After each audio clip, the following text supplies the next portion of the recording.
Hi, kitty cats. The Trump administration made a bunch of noise in the past week about preventing transgender people from exercising their right to keep and bear arms. This comes, of course, as the aftermath to the Annunciation Church mass shooting in Minnesota here in the United States. Are transgender people naturally more violent than the rest of the population, or is the Minnesota tragedy just a convenient vehicle for political posturing? And in the end, isn't restricting the Second Amendment in this way precisely the reason it was written? So let's talk about lies told about the transgender community and what the Second Amendment was written to protect. First of all, hi, Matt. Good to see you. Thank you so much for those gifts. I always appreciate you so much. All right, here's my little opening plugs. I'm Dr. Amethysta Herrick. I am both an author and a podcaster who discusses identity and gender from a scientific standpoint. I got a link below. You can go there for more information about me and all the work that I do. My website, as you can see there, is purplepawclan.com. And if you go there, you can follow me on the social media networks that I'm on, as well as read all the articles that I write and view the podcasts that I do. If you like this content, I hope you'll consider subscribing. You can do that down there again at purplepawclan.com. You can get a subscription for as low as $5 a month. Seems pretty worth it, huh? I also like to publish articles and podcasts by other contributors. So if you're interested in contributing your original work about identity and gender, then I encourage you to email me through the contact page on that website, which, once more, purplepawclan.com. All right. Oops. Apparently I have caps lock on there. All right. So here's what happened. There was yet another mass shooting here in the United States. And of course, it was in the United States, right? In Minneapolis, Minnesota, at a Catholic church and school called Annunciation Church. Now, the shooter, as far as we know, at least at 1.6 years ago, appears to have identified as transgender. And as a result, this set off this tremendous display of fireworks among conservative pundits. I think fireworks is probably a good way to put this because, they look really impressive, but ultimately they don't end up doing anything constructive. That being said, Donald Trump has never been one to stand on facts or laws when bulldozing his way to what he wants. And as a result, the Department of Justice issued a proposal to restrict Second Amendment rights from the transgender community. Now, immediately, no surprise here, no surprise, immediately many groups stepped forward to say violating amendments to the Constitution would be unconstitutional. Not a big surprise. Primary among them, the American Civil Liberties Union, not a big surprise. They figured they'd jump in. Constitutional law professors, there have been at least two that I saw from Harvard Law School. It was a relatively respected school. So both of these two were expected. What was not expected was that the National Rifle Association, the NRA, typically known for its rather religious and conservative views, stepped in to say, yeah, we agree. This is unconstitutional. This isn't unconstitutional. That's not how this works. So you can see this is a complicated issue. It really is a complicated issue. So today what I want to cover here is first a little bit about Robin Westman. This is the person who is identified as the shooter. I want to talk about everything that I have found about Robin Westman. And then when we talk about them, I want to talk about the aftermath from conservative pundits that actually, impressively, mirrors some of the thoughts that the shooter says in their journals and their manifesto. Kind of freakish how that works out, right? And then I want to talk about, what is the Second Amendment to the Constitution? Why was it written in the first place? I'm going to tell you flat out, I'm just not very enthusiastic about this topic. But given all of what's going on right now, it must be necessary to clarify this issue that could only happen here in the United States. So after I've gone through all of this, I'm going to try something brand new, and I want to play a video game that's going to, hopefully will clear our heads a little bit. It's a video game called the Cosmic Wheel Sisterhood. So it's it's a nice, queer-coded, witchy type game. It's got, they say, as they put it, sapphic relationships. There's actually a gender transition in it, so I figured it might be a nice, maybe a nice pick-me-up. All right, before I go on to talk about Robin Westman, let me address some comments. First of all, hi, Brenda. Exceptional to see you again. Yeah, I'm glad you're catching the stream, too. That's true. Maybe you don't. Was it on Sundays you didn't generally make it? I don't recall. Matt has said a few comments here, and I got to read it because I got to read it. It says, pretty girls deserve roses. It's that simple. You are so awesome. Matt also brings up that he's got some thoughts, presumably about what the Second Amendment means. And, I think there's a lot of disagreement on what it means. I'm going to get here, obviously, but I do want to, I do want to point out that I think that there are even like constitutional law professors who look at this and go, I don't know, kind of weird. But I'm going to get there, so we'll get there. Matt also brings up that the NRA caught him off guard. They sold out decades ago, as Matt says. I never expected them to stand on business. Gosh, I'm going to tell you, same. Like, I couldn't believe it. I was like, wait, the NRA? How's that happen? So, I'd like to talk a little bit about Robin Westman. I am going to tell you I spent a lot of yesterday scouring the internet, okay, to find information that appears to be accurate. Because I think there is a lot, first of all, people have said, oh, well, this person's transgender, excuse me.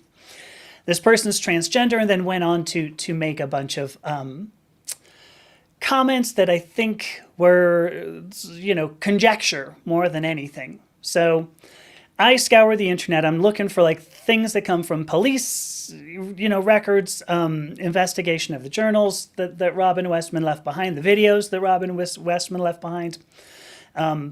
So this much is clear, and I'm telling you, I'm looking at not even a page of notes. It's actually not that much. Oh, and by the way, I totally forgot here. Blessings of the full moon. Hopefully it came out. Blessings of the full moon. I don't have an opportunity. I don't make videos quite as frequently as I used to. So I tend to miss like the dark moon and the full moon. And anyway, now I get a chance. It's a full moon today, and, wearing my cutesy little Nada phase. Hopefully you can see. Yeah, it's a good time. All right, Robin Westman. Oh, hang on. So here we go. So Matt brings up the point. Yeah, the Second Amendment is one of the most debated amendments. Absolutely. Because of the wording. Agreed. Matt says he meant thoughts on identity and acceptance. Okay, thank you for clarifying. It's funny. I think when you look at... You know what? I'm going to wait. Wait until I get here, and I'll tell you how I end up with at least my own understanding of the Second Amendment. Hey, Jamie. Oh, my gosh. My friend Jamie's here. Jamie with the rats. Love you. And Thistle's here. Hey, Thistle. Good to see you. Robin Westman. Let's get through Robin Westman here. The one thing we know for a fact is that when Westman was a minor, and this was in 2019, so Robin Westman would have been 17 at the time, they changed their name. I'm not going to use the dead name. They changed their name to Robin, listed as the reason on the petition to the court to order a name change, was that they quote, they identify as a woman, end quote. Their mother had to co-sign the petition because at the time, like I said, Robin Westman was 17. Since that time, 6 years ago, nobody seems to know how Westman identified at the time of the shooting. If it's not clear, I'm using they, them pronouns because it's not clear. And I figure just out of respect, I'd rather just use something neutral so that we don't know, so that it doesn't, I don't make any comments on Robin altogether. What we do know is there is no further evidence of transition, actual gender transition, neither medical nor social, past the name change 6 years ago. Personal journals and videos indicate that they were not happy being transgender. One thing says that they wish they hadn't brainwashed themselves into thinking they were transgender. That brainwashed comes up a couple of times in the journals. And there are hints that Westman detransitioned. Now, detransition, I said there's little evidence that they transition much. So how much detransition do you get? At this point, it's unclear. Okay? Matt says he's been sticking with gender-neutral pronouns for them as well. I just think it makes sense, you know. Another thing that we do know very well is that Robin Westman appears to have been active on 4chan. You know, if you know 4chan, that's where QAnon comes from. That's where a lot of kind of weird conspiracy theory stuff comes from, okay? Personal journals indicate a lot of anti-Semitism, a lot of hatred toward Donald Trump. Not sure why that would be, but Robin appears to have identified with white supremacism actually from a very early age. And there are many entries in their journals about violence and how they wanted to do it. And from a young age, from a pretty young age. Here's a fascinating tidbit. So now, at the time of that this happened, Robin Westman was 23 years old. Okay, 23 years old. They purchased all 3 of the guns used in this event recently and legally. I find it fascinating that Robin Westman wrote in their journal, they say, quote, that it, quote, should be harder for people like me to carry out these attacks. What I just said here is all that I could find on the internet that I thought was reputable and at the very least repeatable, you know, reproducible in several, you know, from several outlets. Supposedly their mother seems to have disappeared. Who knows? Former friends of Westman thought they were a bit odd, but not like this, which seems common. And then there was at least one former teacher of Westman's who referred to them as she, which does lend some credence to a social transition at the very least, but not really sure. This is all we know about Robin Westman. If you've watched any of what's going on right now, you would think that we have just gallons of information, just volumes upon volumes of information about this person, and we don't. This is really all we got. Or at the very least, this is all that's public right now. Is there more? Perhaps. But if you see some conservative pundit who's making up points saying, well, this is true, and this is true, and this is true, they don't have any better information than I do, let's just say. So anyway, here we go. This is all we have. Speaking of the conservative, you know, the rather predictable gender critical reaction, let me get there. Matt brings up the point. I can't believe this. Matt says he spends too much time on 4chan. Why do you? Oof. Oh, I see. Sorry. So getting a feel for the edgelords. Oh, great word. Getting a feel for the edgelords and keeping an eye out for raid planning. Oh, yeah, that's a good point. I don't know. Wouldn't all that take place with like QAnon type people? I mean, wouldn't it be more private? Are they that dumb? Maybe I just want to ask that question. Are they quite that? Who knows? We also have here, so Brenda says she drives a truck, so her schedule is ridiculous. Oh, sorry. So this was that why you don't see the streams as often. Oh, it's totally cool.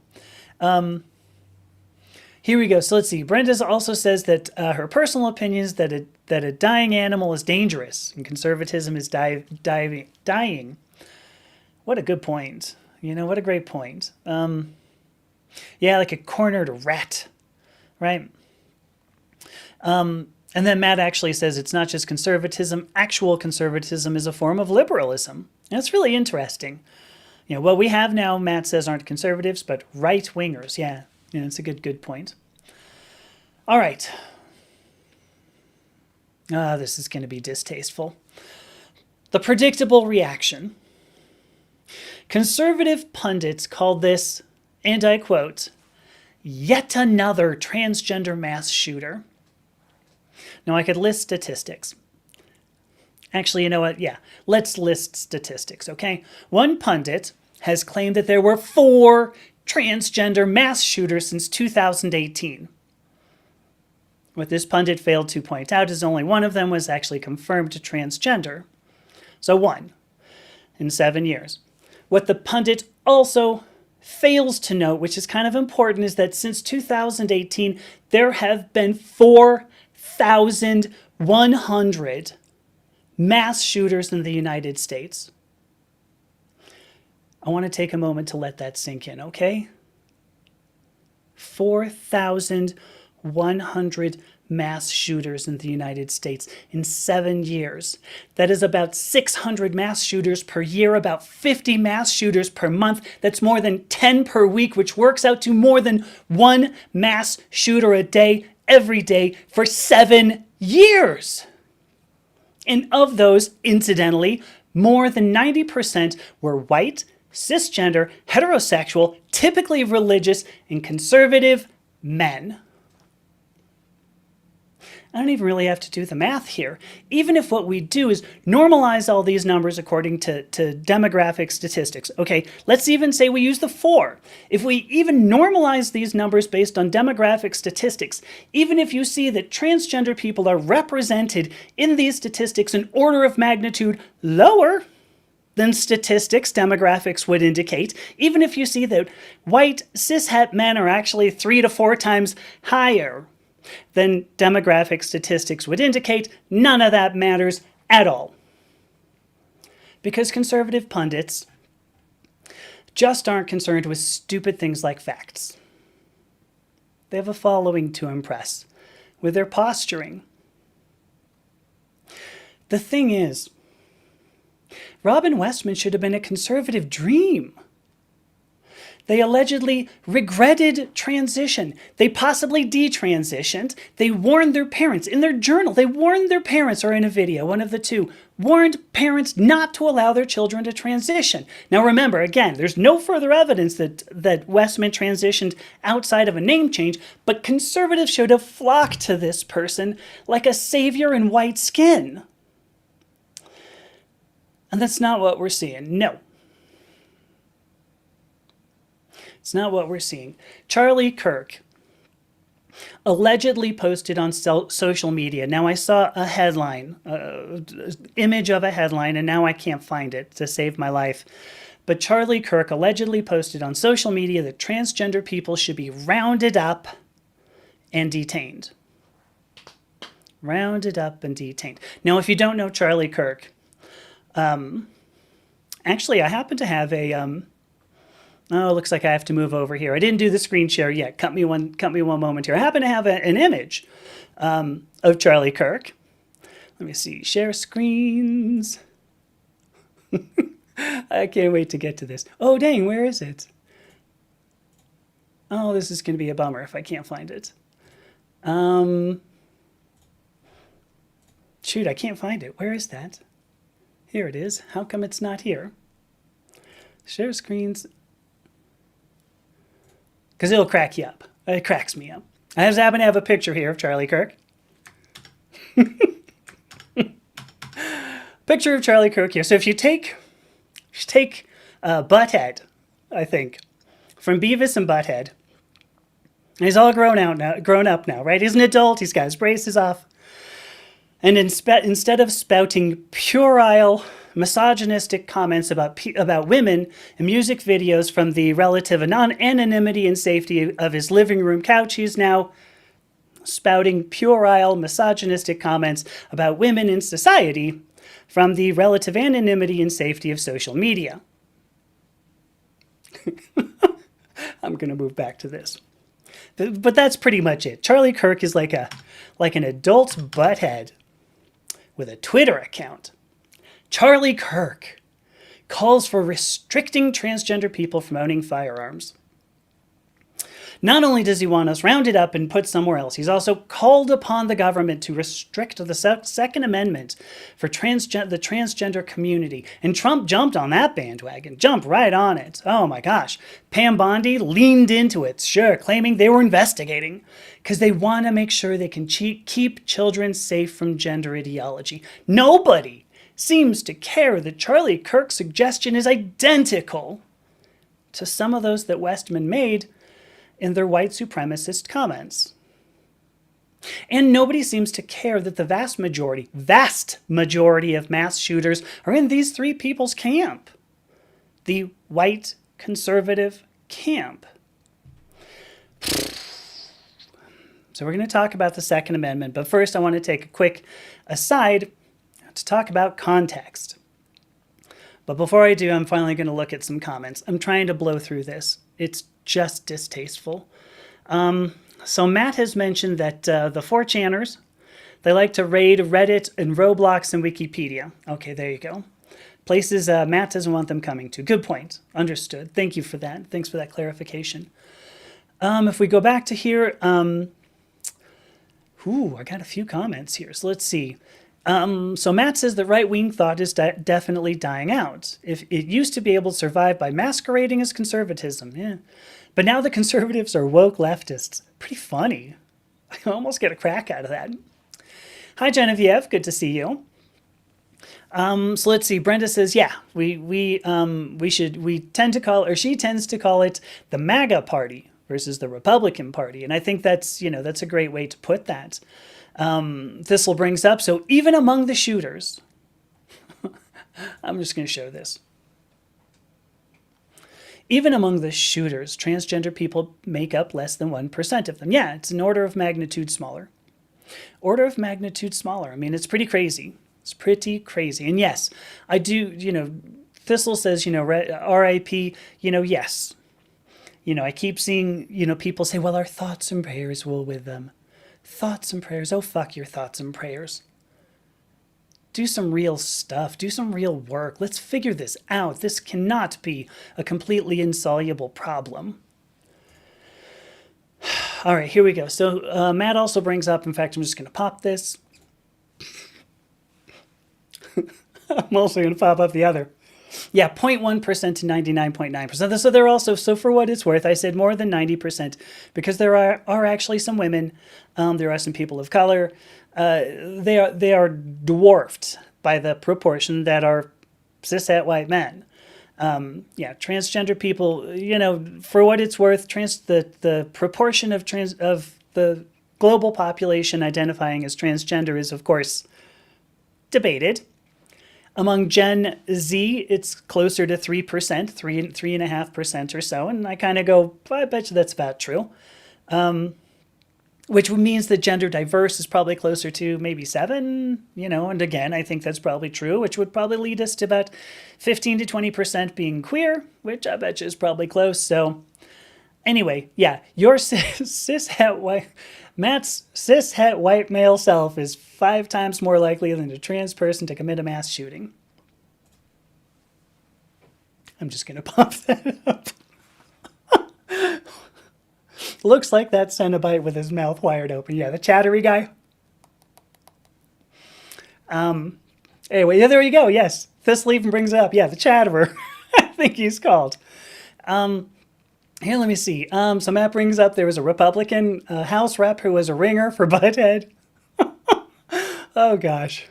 Brenda asks a good question. It's a rhetorical question of the year. Are they really that dumb? The 4chaners? I don't know. I mean, some of these people, I think they really think they hide in plain sight. It's really, and I think it's true. I think it's true. I think they just sort of hide in plain sight. So Bo brings up, great point, a boy that never became a man. Charlie Kirk would disagree, of course, but there you go. Oh, gosh. There you go. January 6th is the Beer Hall Putsch. I don't really know how to say that. Didn't do German. Trans healthcare is the Institute for Sexual Wissenschaft. Do you know what's crazy is actually my son and I were talking about Institute for Sexual Wissenschaft just last night. Pretty crazy. All right, I want to talk about context because I'd love to get through this. Context. Why do I care about context? I want to give an example, and I want to give this example because there's some funny, and I think it's a little bit funny, and it also, is something that you put this up, and people go, oh, wait, really? Like most people don't actually, well, here, let me just say it first before you go, tell us, right? Context. So there's this quote. I'm going to say this quote. We all know this quote. This, above all, to thine own self be true. We all know that. This, above all, to thine own self be true. It's a beautiful sentiment, right? I mean, I think I would argue I even use this sentiment in my own work. Be who you are. Figure out who you are. Discover who you are, and then develop that so that you can make it real in the real world. This, above all, to thine own self be true. Now let's put that into context. What is the context here? This line is spoken by a character named Polonius in Act 1, Scene 3 of Shakespeare's play Hamlet. Act 1, Scene 3. Polonius is giving advice to his son named Laertes.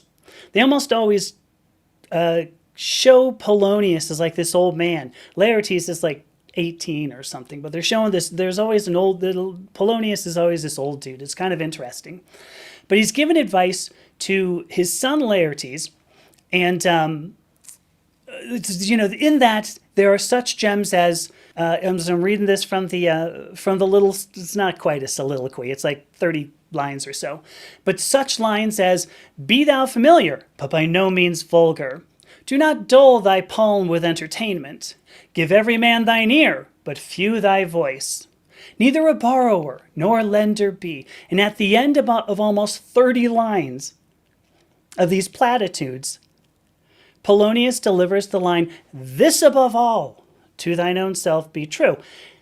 That line is to show that he's a pompous blowhard, and everybody at this point should resent him for wasting their time when they could have been watching something else that might be more interesting.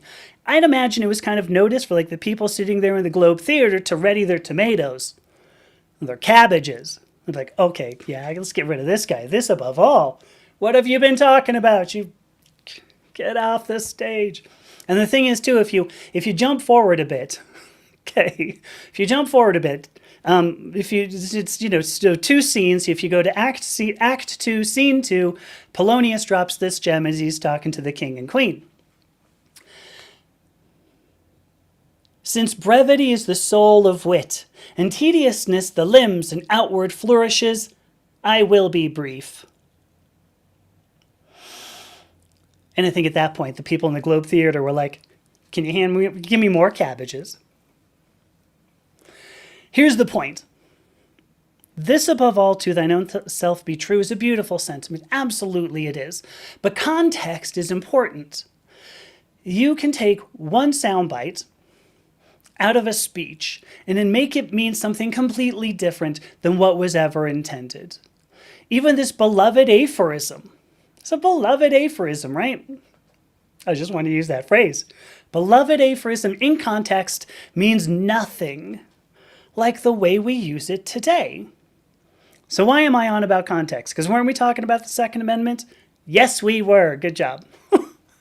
The Second Amendment is in a document with a total of 10 amendments. And if you look at this thing as a whole, you see they build on each other and support each other. And if you look at one out of context, they lose meaning. They lose a lot of meaning when you view them separately. So I'm going to get to that. I do want to, let me check these comments again. I've got to go to, where is it? Here's that one.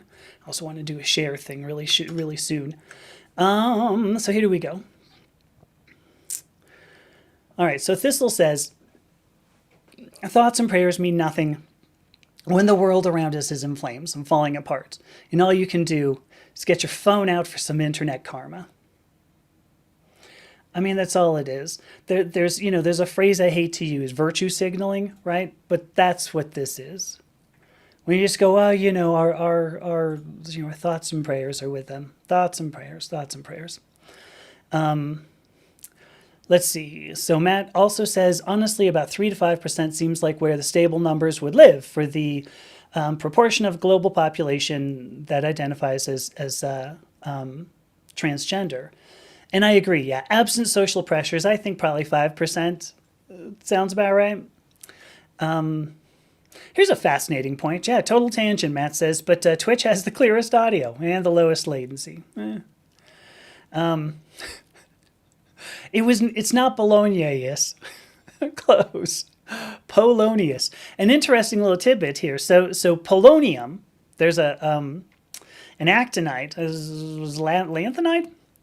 I think it's a lanthanide. In the periodic table, nobody cares, right? Like whether it's an actinide or a lanthanide, the point is that you have to make this thing, it's a synthetic element, okay? So if you take, so Polonius was actually named for Poland, not for Polonius. I figured, it should have been named for Polonius because, it was about as interesting. It was just about... All right, so let me see. Let's look at the Second Amendment here. All right, I want to pull this. Oh, I'm still on. I'm still on that. Let's look at the amendments to the Constitution. I hope you can see this. I've zoomed in some as much as I can. There's a reason why I've got it actually here. So these are that's good. Or as good as I can get here. These are the first 5 amendments right now to the Constitution. Now, so if we look at this, First Amendment, we all know this one, right? Congress shall make no law ultimately prohibiting, establishing, or prohibiting the free exercise of religion, freedom of religion, the freedom of speech, freedom of the press, or the right of people peaceably to assemble and to petition the government for a redress of grievances. Why am I talking about the First Amendment? Because if you go and you assemble peaceably and you petition the government for a redress of grievances and they do not grant it to you, what you should do is, with a well-regulated militia being necessary to the security of a free state. What's a free state? Well, how about something that gives freedom of religion, freedom of the speech, freedom of speech, freedom of the press, freedom to assemble peaceably, and freedom to ask for redress of grievances. So what happens when the security of a free state is in danger? Well, the right of the people to keep and bear arms shall not be infringed. This is worded funny because it comes right after the First Amendment. This says that if you lose your freedom of religion, speech, press, assembly, redress of grievances, what you're supposed to do is pick up these arms that you have kept and bear them. Go and show the government what they're doing wrong. How do I know that this is true? Because let's look at the Third Amendment. No soldier shall, in time of peace, be quartered in any house you go on, or in time of war. Why are we talking about soldiers? Because we are actually talking about U.S. soldiers on U.S. soil. This is a protection for citizens, right? It's not like, you're going to go hang out in Spain or something like that, and, we go, oh, well, we better watch out for that.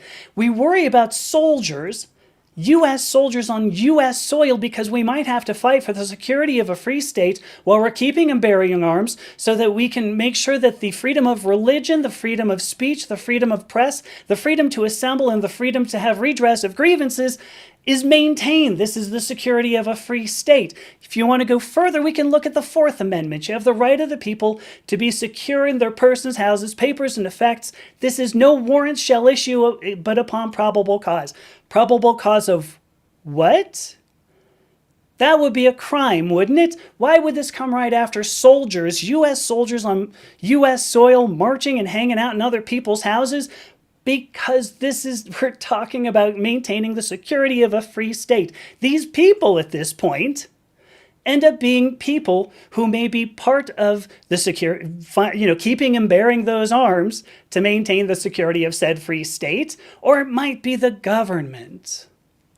It might be the people in the government who have now tried to abridge your freedom to religion, your freedom to speech, your freedom of the press, your freedom to assemble and petition the government for a redress of grievances. The Second Amendment is not, we could keep going. You got the Fifth Amendment. You will not, shall answer for a capital, blah, blah, blah. This is you can't incriminate yourself in court. Who would incriminate themselves in court? Well, those would be the people for whom warrants were issued upon probable cause, perhaps in the because soldiers were quartered in houses while fighting for the security of a free state, because people have kept and now borne arms to protect their freedom of religion, speech. Presumably, you're getting this. Context. All right? Context. It makes a significant difference. Our Constitution ultimately, our Constitution does not describe the powers that the government holds. Our Constitution enumerates the limitations that are put upon the government. And why does it do this? Because the president, the executive branch, which includes the military, the National Guard, and the military, because the president, the executive branch, is not the law of the land. Congress, the legislative branch, is not the law of the land. The Supreme Court, the judicial branch, is not the law of the land. The people, the citizens of the United States, are the law of the land.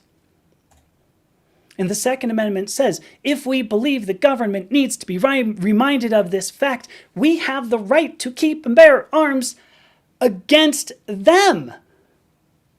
This is not about owning the biggest guns you can buy for no reason other than to look cool in photos, like Marjorie Taylor Greene holding her automatic weapon in a bikini. Because if so, you'd see people clamoring for nukes. Right? Why don't we all just keep a peacekeeper missile in our backyard? We set up a silo in the backyard, just go, oh my God, the Joneses pissed me off. I better remember to boop. Oh crap, I forgot that was next door. There's no end to that, right? You don't hear Marjorie Taylor Greene saying, I really need a peacekeeper missile in my backyard. She doesn't say that. Anybody foolish enough to believe that that is the only purpose of the Second Amendment, first of all, misunderstands it entirely. And worse, thinks that weapons make them the law of the land. They think that physical power or political power makes them the law of the land. This is why they want to round up transgender people instead of regulating firearms. They want to blame somebody instead of guaranteeing this doesn't happen again. And if you're going to go, well, what about the black market? Oh gosh, the black market, hey, let's talk about some statistics here. It turns out the lowest firearm death rate in the United States is in Rhode Island. I think because nobody lives there. I think it's a guess. But anyway, it's a small state, right? And it is 23 times higher than the UK, which has very stringent gun laws. 23 times higher. That was the lowest firearm death rate in the United States. The worst state in the union is Mississippi, which is 10 times higher than Rhode Island. So 230 times greater rate of firearm mortality than the United Kingdom. 230? Holy cats. Mississippi, Louisiana, Alabama, and New Mexico all have higher firearm mortality rates than the country of Mexico, which is the worst country in the world. Those 4 states, the United States has actually done, justice by, is done better by Rhode Island. At least they bring, the average down. Firearms became the leading cause of death for American minors since 2020, surpassing car accidents and all other causes of illness and injury, such as drowning or suffocation. It is 72 times higher in the United States than in the UK. American minors. 72 times greater mortality rate in the United States than the UK. So let me say this to you, Charlie Kirk, to you, Marjorie Taylor Greene, to you, Pam Bondi, to you, Donald Trump. Don't pretend you care about children, okay? What you care about is maintaining your shitty version of power. What you care about is not being blamed for the deplorable statistics you helped create.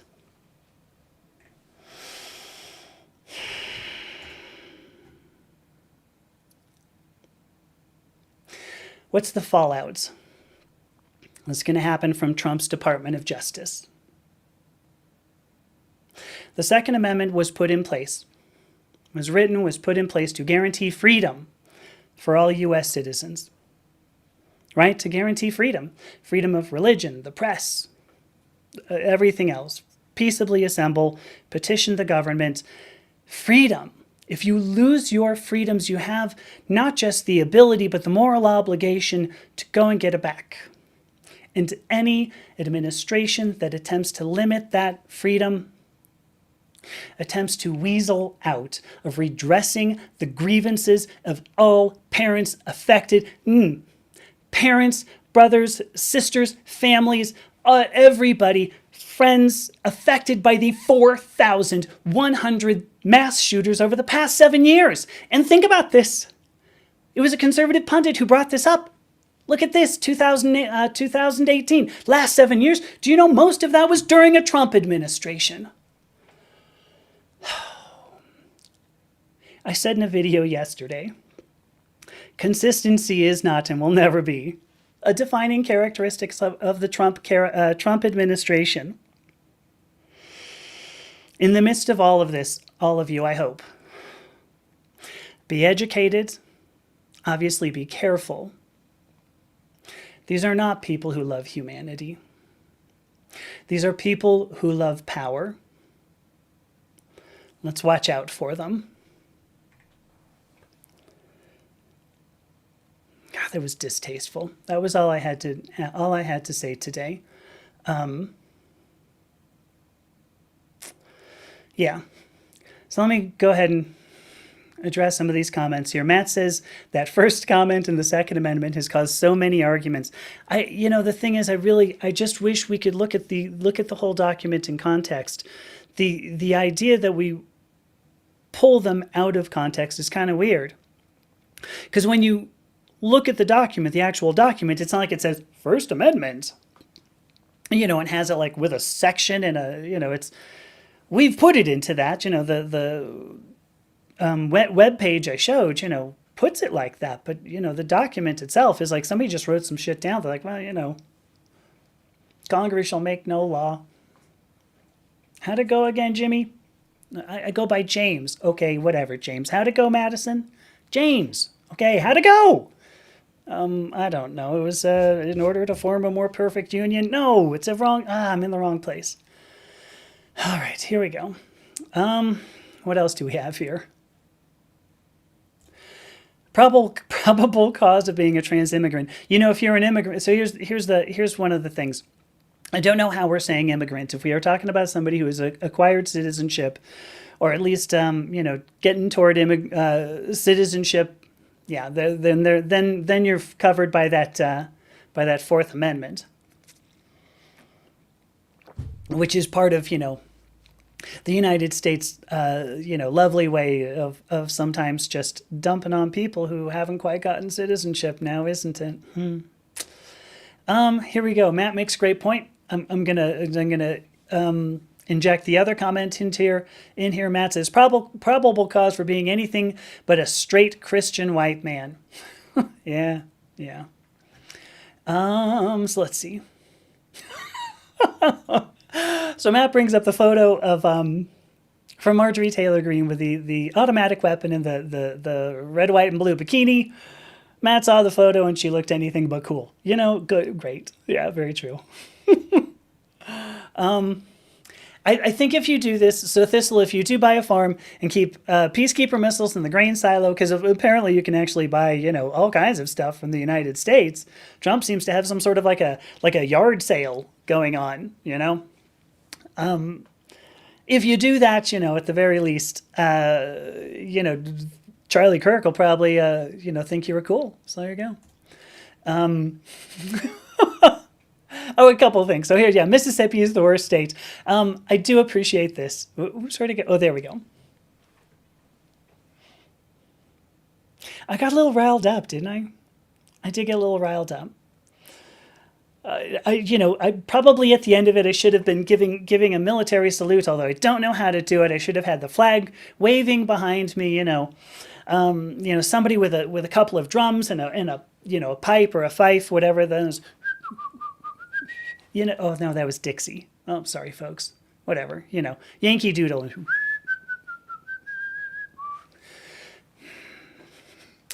Star Spangled Banner playing in the background. All right. Let me see. I'm just going to pop this up, but I think we've all recognized that one, right? Okay. Let me see. So it's worth noting. Oh my goodness. Is this for real? It's worth noting that the overall death rate for firearms in the U.S. is 1 in 238. The ownership is about 1 in 3, compared to Canada, where the numbers are 1 in 2703 and 1 in 4. I'm going to tell you, it used to be, and Lewis, hang on. There are some great points, because let me put this up. Military-style weapons are banned.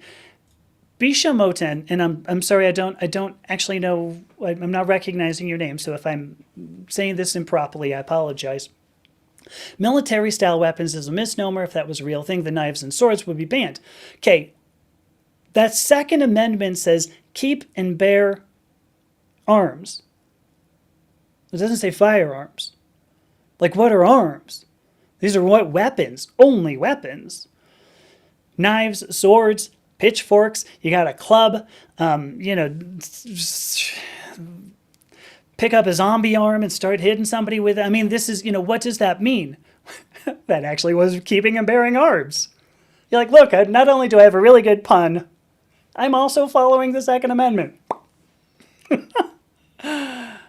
Yeah, it does not say firearms, and that's why I'm saying otherwise it would turn into nukes. We just go, how come I can't get nukes? Why can't I get bombs? Why can't I get C4? Why can't I get... I think that's what plastic explosive is called, right? Who knows? Just keep and bear arms. So here we go. Matt's got a good point, so I'll return to this. Ownership rates are roughly comparable in both countries, but death rates are wildly higher in the U.S. If I got the statistics right, and I think I do, with the exception of Mexico, which is almost twice as high as the United States, the U.S. is number 2 in the world for per capita. When you turn it into per capita, and Mexico has had decades upon decades of difficult political times, right? So. Oops, maybe I shouldn't have agreed with Bisha, because Matt's going to be like, hey. I don't know, what is a CIB? Can you help me out here? What's CIB mean? I do indeed agree that arms does not necessarily have to mean automatic weapons, right? It doesn't make much sense. It doesn't have to mean that. So, okay, sorry. There's a going back and forth here. Arms are, see, here we go, yeah. So Thistle says, here's what we got. Arms are weapons, full stop. An axe can chop wood. A hammer could drive a nail. But a sword really only has one use. It's a good point. I mean, I like that. Matt's got a good point. All weapons are tools, but not all tools are weapons. Almost any tool could be used as a weapon. I think that's my point. Arms, and I want to, I could bring it back up. I have to share the screen again, but here we go. I want to mention too, like when you look at this, the important point here, to me, oops, let me hide that, sorry. The important point here is not keeping and bearing arms. It's not arms. Arms is not the important point here. The point is being necessary to the security of a free state. The important point here is that we need to maintain the security of a free state. This ultimately brings up, you should bear arms against your government, and it really doesn't define what. Like I don't even think it's worthwhile talking about what the arms might be. Who knows what the arms are? And at this point, almost who cares? Right? The point is that your government has come down on you, has come down against you. Show them they're wrong. So I don't, when we want to talk about arms, we could split hairs all day, but the point is, I don't think that's that is not actually the important point of the Second Amendment, which really has to do that in context. Citizens are the law of the land. Do you want me to get the flag going behind me again, Brenda? In fact, really what I need is like a choir behind me. My eye keeps on watering. Do I need like a choir behind me going, glory, glory, hallelujah, right? Wouldn't that be great? All right, here we go. So Bisha Moten tells me that C4, plastique is a general term, C4 is a specific variant. Okay, thank you. Oh my gosh. There's so many terms. Oh, did I get those wrong? Sorry, Anita. So Anita Lichtenberg says the homicide rates weren't quite correct. The worst in the world are Jamaica or Honduras, roughly a factor 10 higher than the U.S. Mexico's is quite high, but where it's first is an absolute number. I want to say when we look at per capita, the statistics I looked at, and maybe you just pulled them out. If you did, I'm gonna, I'll bow to that. The statistics I looked at, I think were 2023 statistics, which showed Mexico with about 50,000 and the U.S. with somewhere around 30,000, turned into per capita. And then there were some others, much smaller, but turned into per capita. I thought it put about Mexico, U.S. I want to say it was like it was a couple of countries in Africa, not even neither Jamaica nor Honduras. So, but if I'm wrong, I'm fine. I'm not going to fight on that. Good point, Matt. Sometimes swords have ceremonial purposes. Knives can be used as tools. They have ritual purposes. Assuming that you've followed anything about Western esoteric tradition, the athame, which can be put in the chalice. Hopefully the gender specific symbology is leaping out at you. All right, here we go. So, Bisha says, the founders recognized that there was always a chance that the people may need to resist a tyrannical government. What I'm going to say here is that I don't think that the founders recognized there was always a chance. They felt that it would end up happening. I think that they believed that if you go far enough into history, there is going to be somebody who is going to challenge enough of the foundation of the Constitution that citizens are going to have to rise up. Not always a chance. I think they expected it to happen, and that's why these amendments are worded and ordered the way they are. That's my belief. So I'm going to disagree here. So Thistle says being necessary to the security of a free state, banning military weapons will go against that. The reason why I would say no, and Matt, actually, oh my gosh, Matt, now that I got you here, I want to ask the question, and Bisha, maybe you know the answer to this too. Isn't there something when you are sworn into the military in the United States, isn't there a clause in there that says that you will not fire on U.S. citizens voluntarily, knowingly? I'm trying to think of the word that I would use there. You will not engage in friendly fire on purpose. I think this is sort of my point.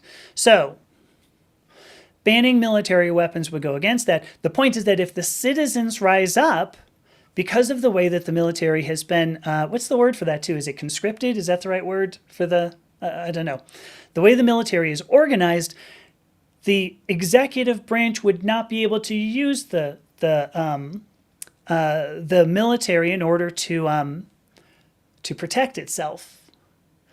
All right, Matt. So thank you, Matt, saying that it was not in the enlistment oath. Okay, I thought that there was something somewhere, and maybe I'm making it up.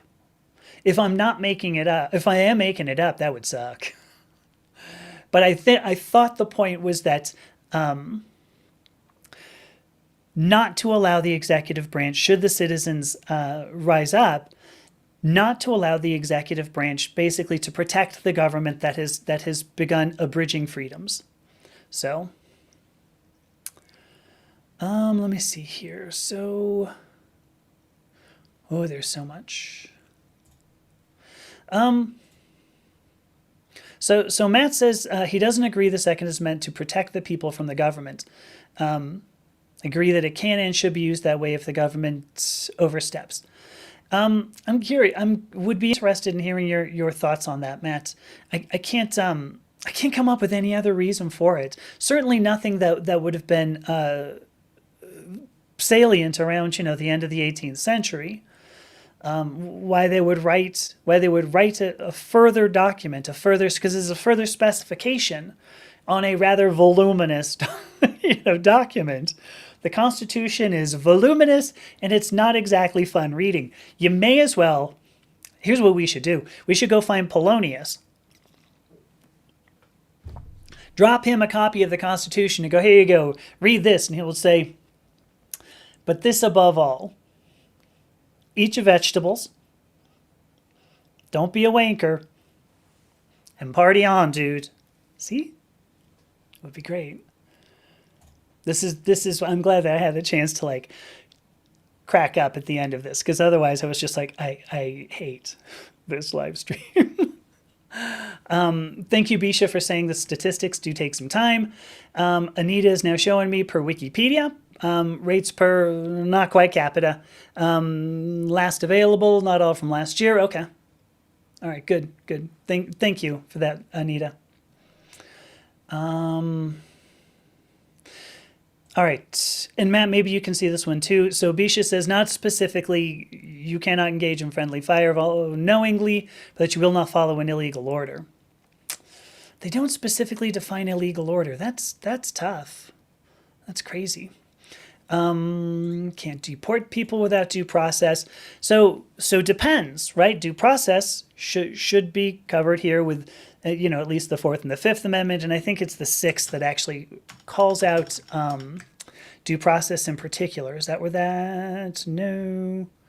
This is Seventh? Where was it? I forget where that shows up. Maybe in the Constitution proper, but again, this is something that protects citizens, and our government has used this weaselly sort of language. And I'm not saying we necessarily shouldn't have. I'm saying that it's a fine line. Does the Constitution protect people who are on our soil? Well, it says that people who were born on our soil, yes, but just people there, less so. So it's weird. Oh, here we go. Matt, is that the whole shebang? Oh, he's posted the whole thing. I do solemnly swear that I will support and defend the Constitution of the United States against all enemies, foreign and domestic, that I will bear true faith and allegiance to the same, and that I will obey the orders of the President of the United States and the orders of the officers appointed over me, according to regulations in the Uniform Code of Military Justice. Thank you. I really appreciate that, man. I'm so great that I got these. Oh my gosh, there's 8 more comments below this. What in the what? I'm somewhat conflating through the Posse Comitatus Act, which forbids the use of the military in the states except in times of rebellion, national emergency. Okay, thank you. I probably should have pointed out at the beginning, I am not a Harvard constitutional law professor. I am somebody capable of reading with with context. So there you go. Let me just drop that there. Don't be a wanker and party on, dude. Right? Be excellent to each other.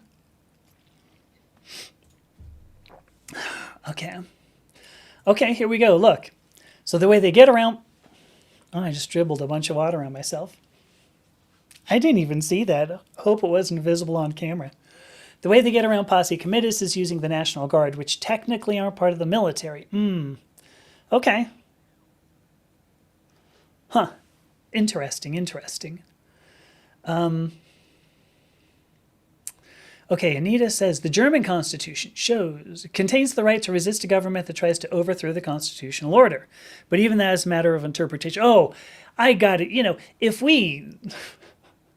I should mention here, because I think we're looking... Oh, shoot, it should be time to take a break soon. I think that if we, what we're looking at right now, we've talked about conservatism dying, we've talked about a lot of things. I think part of what we're looking at here is, we're rolling closer and closer, to the possibility of this becoming real. Some of the policies, particularly economic policies that Trump has now put into effect, are going to hit the poorer states much harder than the richer states. California is not going to be less affected, I believe, than say Mississippi. And I'm going to tell you, I'm going out on a limb here, but I'm willing to bet there was a greater percentage of people who would vote for Trump in Mississippi than in California. And so I'm curious what's going to happen in even just the next 6 months, as some of these economic policies become real things and really people start to get affected by them. What are we going to see? Because I don't think we're going to see the transgender community picking up our non-existent arms. Matt and his friends, accepted, which, by the way, all great people in Matt's Discord servers, not. If I don't think we're going to see the transgender community like lifting up our non-existent pink guns and marching on the White House, we're going to see the people who are really being hit with this, who are the ones who have the weapons in the first place. So this is a guess. I'm just going to put this up right here. Grew up in Mississippi, and honestly, if you wanted to give the nation an enema. All right, so Matt, Matt, did you drop? Why do I feel? I thought I saw something that you said there. Oh, bye, Brenda. I thought you said something that had to do with your understanding of the second with the Second Amendment, but all right. Oh no, here we go. That was it. Broad modern understanding that the Second Amendment exists to protect the people from local tyranny. I don't believe that's what the founders intended. I mean, I think it's both local and federal, for what it's worth, right? This is law at the federal level, the U.S. Constitution. I think it would be both local and federal. State stuff. Oh, by local you meant the same nation. Okay, thank you. So, the thing is, I do believe that's what the founders intended. And again, I think it's only if you look at the whole thing, again, I think in context. And it's always fascinating. You'll see like a Harvard Law, constitutional law professor who goes, okay, let's talk about the Second Amendment, quotes the Second Amendment, and then starts talking about legal precedent around it. And I'm sort of like, well, okay, I mean, well, like, what's even the context of what we're looking at here? Why are we doing it? And I'm not going to argue with you. Matt says it's a good way to interpret it. I just don't think that was their intention. Yeah. Obviously, we struggle to know what it is they meant, not being here now. And unfortunately, right, we've now got, we have people in our, in our government who choose to interpret it very differently. That it comes down to gun rights, and not the purpose and moral. The moral purpose of a government and its execution, the way that it should be executed. So I don't mean that in the let's put a guillotine on the White House lawn. I mean, the way that it's been put together and should operate. So, all right, I'm a couple of minutes past. Oh gosh, this is such a good comment. I better pop it up. They built a mechanism for changing the government's right in voting, but see. Not really. And the reason I say this is that, you have to have people who represent you. One of the things, of course, that people keep saying, and what's his futz, Elon Musk says, oh, I'm just going to make a new political party, right? Because that should be easy. I got a lot of money. Plus, I'm white. I ought to be able to do it. Gerrymandering, right? This is what Thistle's bringing up. That's one of the things. Like you can screw with voting, and the other thing is that voting means you have to have people who are going to change. And Matt, you and I have both been watching this for 40 years, right? I don't think what we're looking at is a dearth of voting. It's a dearth of candidates, and it's a dearth of people willing to make a change. And so I don't believe that that's supposed to be the only mechanism. And I think I would actually say that the Second Amendment exists not as something not as something that, like, at the drop of the hat, you go, oh, geez, he said something that sounded like a slur on Muslim people. That's it. Keeping them bearing arms here. Not like at the drop of the hat. He goes, what? He doesn't like Time magazine? That's it. Keeping him bearing arms. No. Not like that. What? He told me to get in line to take a number, keeping him bearing arms. No, I don't believe that. I think that is the safety valve. It's like the pressure valve, right? You've got the pressure cooker, and you boil the shit out of some beans, or who knows what it is, whatever you're cooking. And then you're like, well, I want to eat my beans, but you can't just go beans. You've got to, let the lids. I think it's like that. It's like that safety valve on the nation. When voting isn't enough over the course of 40 years, a generation at this point, flip that safety valve. So, all right, I really, really want to go and take a break for 5 minutes. But here's an interesting tidbit. So Bisha says, ironically, Thomas Jefferson wanted the Constitution to exist only for 20 years. I was unaware of that. Then wanted a new one to be drafted every generation, but tossed out that idea because no one else supported it. Well, it would have been about a lot more complicated, but would also have meant that the law, migrated, like it evolved, right? I mean, I think actually that would have been pretty sweet, for what it's worth. I think that would have been appropriate. And even if you go, well, look, we don't have to rewrite the thing. Even if you just go, look, every 20 years we have free reign. It doesn't have to be like a 2/3. I think it's a 2/3 majority I think it's a 3/4 majority to pass an amendment and everything. I almost think that would be great if you just go, look, what we just need is a simple majority if we're going to change something, not a 3/4 kind of thing. I think even that would have been enough. Just every 20 years, every generation or so. So, all right. I actually am going to, there are so many good comments here. By the way, hi, Margie. I'm sorry I didn't say hi to you. So many great comments, and I'm so happy that we had this conversation. I'm very surprised. I'm surprised I needed to have that we needed to have a conversation about something like this, but I did at least get the opportunity. And I'm, I think this is pretty important. I did, of course, get the oops, where'd it go? I did get the opportunity. Oh, how come it's not coming up? I did get, oh, shoot, actually, why isn't that coming up? Okay, just do that. What a pain. I did get the opportunity to show this.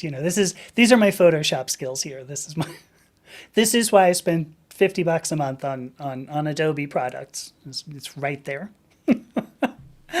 All right. I am going to take a break. I'm going to go away for like 5 minutes. Swear it won't be that long. And then I'm going to come back and we can try playing this Cosmic Wheel Sisterhood thing. It looks kind of interesting, so stick around. Swear I'll be right back. You won't have to look at this photograph any longer, I promise. All right, be back in a few.